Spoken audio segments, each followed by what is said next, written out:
हमें पूछना है कि उर्फी बचपन में कैसी थी और आपकी कोई बेस्ट मेमोरी जो आपकी रही है उनके साथ। उर्फी बहुत सीधी थी, बहुत ही सीधी थी। मुझसे आप करके बात करती थी। स्पोकन बदतमीजी मतलब लड़ाई यू नहीं are trying to portray me a liar which I am not lying, क्योंकि वो मेरी बचपन की याद है। शो का टारगेट ऑडियंस कौन है आपके हिसाब से, लाइक कि एग्जैक्टली क्या मैसेज मिले इस शो से? ये शो मैसेज देने वाला नहीं है, ये है एंटरटेनर। और इस शो की ऑडियंस है दुनिया की सारी पब्लिक।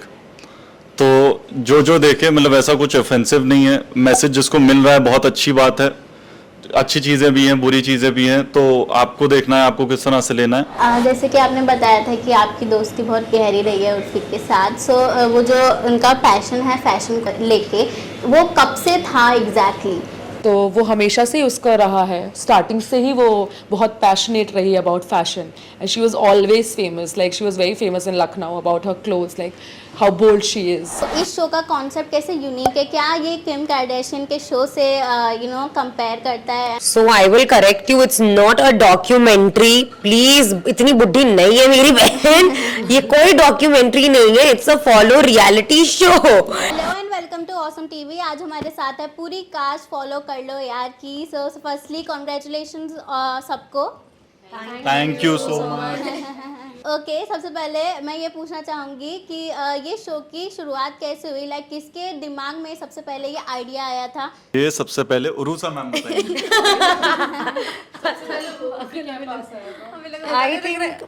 आई थिंक स्मितल जो हमारी प्रोड्यूसर है, she met Urfi and after that उसके दिमाग में ये आइडिया था। So it was all Smital's दिमाग। ओके, हमने पहले भी ऐसे डॉक्यूमेंट्रीज में देखा है कि फैमिली को दिखाया जाता है। सो इस शो का कॉन्सेप्ट कैसे यूनिक है? क्या ये किम कार्दाशियन के शो से कंपेयर करता है एंड उसी के जैसा है? क्योंकि लोग कंपैरिजन कर रहे हैं एंड पसंद भी करा जा रहा है इस चीज़ को। So what was the exactly format of it? So I will correct you, it's not a documentary. Please, इतनी बुढ़ी नहीं है मेरी बहन। ये कोई डॉक्यूमेंट्री नहीं है, it's a follow reality show. अब ठीक है, क्योंकि फॉलो रियलिटी है, उनका भी फॉलो रियलिटी है। अब कंपेयर तो करेंगे, बातें तो करेंगे, कंपेयर कर रहे हैं, गुड, क्योंकि आई थिंक अब वो 9-10 सीजन पे पहुंच गए हैं, हम पहले पे हैं। More seasons to come, more comparison to come. I am happy. Okay, मैं मदर से पूछना चाहूँगी। इनिशियली उर्फी जी ने बहुत बार कहा है कि उनकी फैमिली सपोर्टिव नहीं रही थी। सो क्या ये चेंजेस बाद में आई हैं? लाइक कौन सा वो पॉइंट था जब आपको ऐसा फील हुआ कि या वी शुड सपोर्ट हर? उनको जब पैप्स स्पॉट करते थे देन बहुत सारी कंट्रोवर्सीज होती थी। सो उस मामले में जब भी बात छिड़ी थी तो ये बोला गया था कि family was not supportive and Urfi also said that. नहीं नहीं, ऐसा कभी भी नहीं है। हम लोग ने हमेशा सपोर्ट किया। उसने ये नहीं बोला होगा कि फैमिली सपोर्ट नहीं करती, उसने ये बोला होगा रिलेटिव सपोर्ट नहीं। हाँ, ऐसा नहीं बोला। अच्छा, उर्फी ने इस शो में ये बात करी गई है कि वो एंटरप्रेन्योर बनना चाहती हैं। सो ये जो ख्याल है, क्या वो बचपन से उनका ड्रीम था? ये कब आया? एंटरप्रेन्योर मतलब बिजनेस वुमन, बिजनेस चालू करना चाहती है। अच्छा, हाँ, वो बचपन में बोला करती थी कि उसको बिजनेस वुमेन बनना है, ये तो बोलती थी वैसे। उर्फी ने आज एक पोस्ट शेयर किया था जिसमें बताया गया था कि एक 15 ईयर के बॉय ने मिसबिहेव किया था, प्लस पूछा था कि what is your body count. So ऐसे सवाल, और ये भी बोला गया था कि फैमिली वहीं पे थी। सो क्या एग्जैक्टली हुआ था? क्योंकि हम बहुत कंसर्न हैं इस बात से कि एक्चुअली हुआ क्या था। सो कल we went for a family dinner and Urfi was getting papped. बहुत सारे पैप्स थे, पूरी फैमिली थी एंड 15 साल के लड़के होंगे। I think they belong from a very good family, जितना मैं देख रही थी कि फुटबॉल खेल के आ रहे थे। एंड सडनली एक लड़के ने कूल बनने के लिए चिल्ला के बोला what's your body count. And I was like, इतने सारे लोग खड़े थे, उर्फी ने भी सुना, सबने सुना, but we thought it's best कि हम रिएक्ट ना करें, वहाँ तमाशा ना करें। आई थिंक लड़के का नाम आर्यन था, जहाँ तक मैंने सुना था, क्योंकि उसके दोस्त कह रहे थे अरे आर्यन क्या बोल रहे हो। तो मैंने यही सोचा कि इतना कुछ हुआ है, अभी कोलकाता रेप केस हुआ, कि लड़कों की मेंटालिटी कितनी गंदी है आजकल के इंडिया में जो आदमी है सही नहीं है। उसके बाद एक 15 साल का लड़का ये सब बोल रहा है, इमेजिन।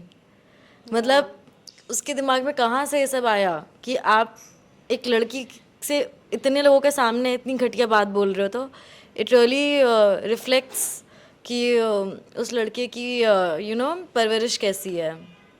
बट तब बेस्ट यही था कि वहाँ पे तमाशा ना करे, उन लोग का तमाशा ना बनाए, वरना वो लोग भी वीडियोज़ में आ जाते।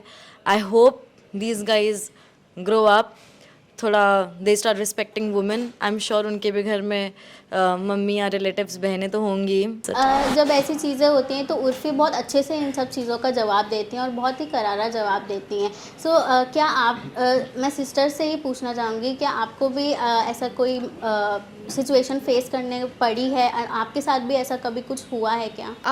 हुआ है बहुत बार, नहीं एक दो बार हुआ है कि जब मैं कभी ड्रेस पहन के बाहर निकली हूँ तो मैंने सुना है कि हाँ पीछे से कोई बोल रहा है कि अरे देखो कितनी छोटी ड्रेस है और क्या पहना है, इसकी माँ कुछ सिखाती नहीं है, ये वो।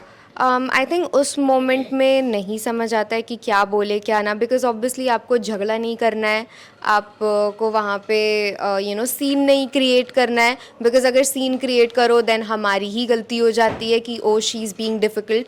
तो बहुत बार बस इग्नोर ही करा है, but definitely I think we all collectively as girls we need to start standing up to these people because enough is enough.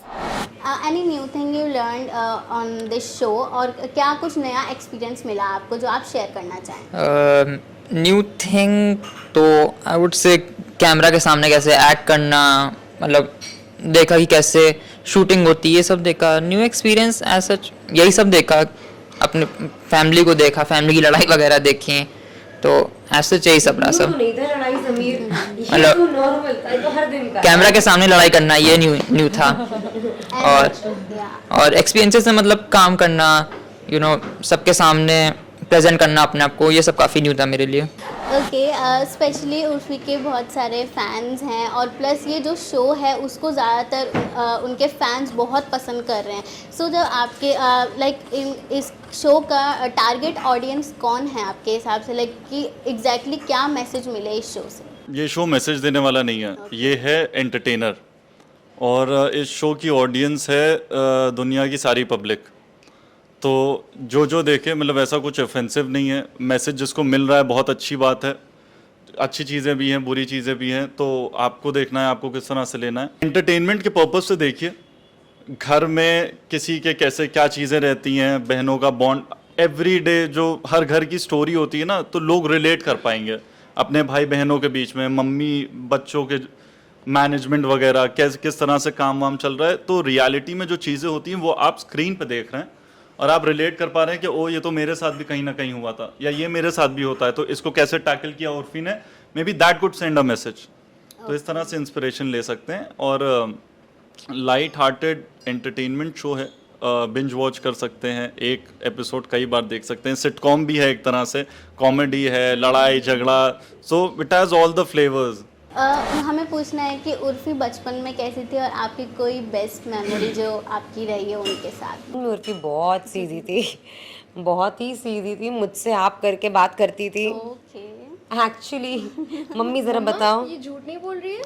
बचपन में उर्फी आप करके ही बात करती थी और मुझे सारी अपनी चीजें देती भी थी। नहीं पता है ये कब हुआ, बट बहुत बचपन में, when we were really small, ये कि वो and I used to take everything जो उर्फी को पसंद आती थी। This is like real.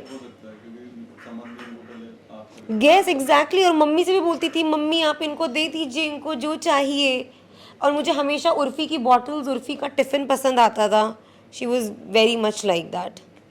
तुम पैदा भी नहीं हुई थी डॉली, मेरे बचपन की यादें हैं।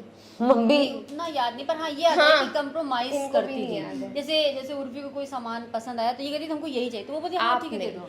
ऐसे ही बात करती थी वो, बिल्कुल बदतमीजी नहीं करती थी। बदतमीजी, She was very soft spoken। बदतमीजी मतलब लड़ाई। You were trying to portray me a liar, which I am not lying, क्योंकि वो मेरी बचपन की याद है। जैसे कि आपने बताया था कि आपकी दोस्ती बहुत गहरी रही है उर्फी के साथ। सो वो जो उनका पैशन है फैशन को लेके, वो कब से था एग्जैक्टली? आई थिंक जब से मैं उर्फी को जानती हूँ तब से she was ahead of time, because Lucknow में उस टाइम पे जब हम थे she used to wear like backless top and bold clothes, तो वो हमेशा से ही उसका रहा है। स्टार्टिंग से ही वो बहुत पैशनेट रही about fashion and she was always famous, like she was very famous in Lucknow about her clothes, like how bold she is. Okay and पहले वो एक्टिंग भी कर चुकी हैं एंड देन अब इस करियर में आई हैं, सो आपको क्या उनमें चेंजेस, पॉजिटिव चेंजेस नज़र आए हैं? सारे पॉजिटिव चेंजेस ही हैं जिस तरह से वो ग्रो हो रही है। Yeah. हाँ, तो आई थिंक मेरे लिए तो सारी जितनी अभी तक जर्नी रही है उसकी सब पॉजिटिव ही रही है। आप मुस्लिम फैमिली से बिलोंग करते हैं आप सब, तो उर्फ़ी ने ये कहा था कि उनको कभी भी किसी मुस्लिम मैन से शादी नहीं करनी है, तो जब आपको पता लगा था कि, तो आपका क्या रिएक्शन था? लाइक आपकी भी कोई ऐसे ड्रीम्स है कि कोई ऐसा हो उसके लिए? नहीं, ऐसा कोई ड्रीम नहीं है कि मतलब हमें पता है कि वो रिलीजन नहीं मानती हैं, वो हम मतलब मुस्लिम रिलीजन भी नहीं मानती, ये भी हमें पता है, पर हम उसको थोप नहीं सकते ना, वो तो आपके ऊपर है ना कि आप कितने रिलीजियस हो। हम हैं, वो नहीं है, हम उसको प्रेशर नहीं डाल सकते। हाँ, हो सकता है कि उसको बचपन में ज़्यादा प्रेशराइज किया था कि ये करो वो करो, इसकी वजह से शायद उसका मन हट गया उधर से, तो वो हम प्रेशर नहीं डालते। वो जब उसका मन होगा तो करेगी, नहीं मन तो ना करे, सब अपना करते हैं। बाकी ऐसा कोई ड्रीम नहीं कि हाँ उसको मुस्लिम ही लड़के से शादी करे, जो उसको पसंद आएगा वो उससे करेगी। Okay, lastly any special message for the audience आप सबकी तरफ से? फॉलो करो, शो देखो, आगे बढ़ाओ, सपोर्ट करो। जाओ जाके प्यार बरसाओ, पहला एपिसोड फ्री कर दिया है, जाके देखो, मजा आए तो खरीद के और देखो। या डू वॉच एपिसोड 3 से और मजा आने लगेगी। फॉलो कर लो यार बस। आपने थोड़ा सा झलक तो यहाँ देख ही लिया फॉलो कर लो का, बाकी आप Amazon प्राइम पे देख लीजिए। ये दोनों को बोलो, शो देख लो यार। फॉलो कर लो यार। Thank you so much. It was an awesome interview. you guys are watching us on Awesome TV.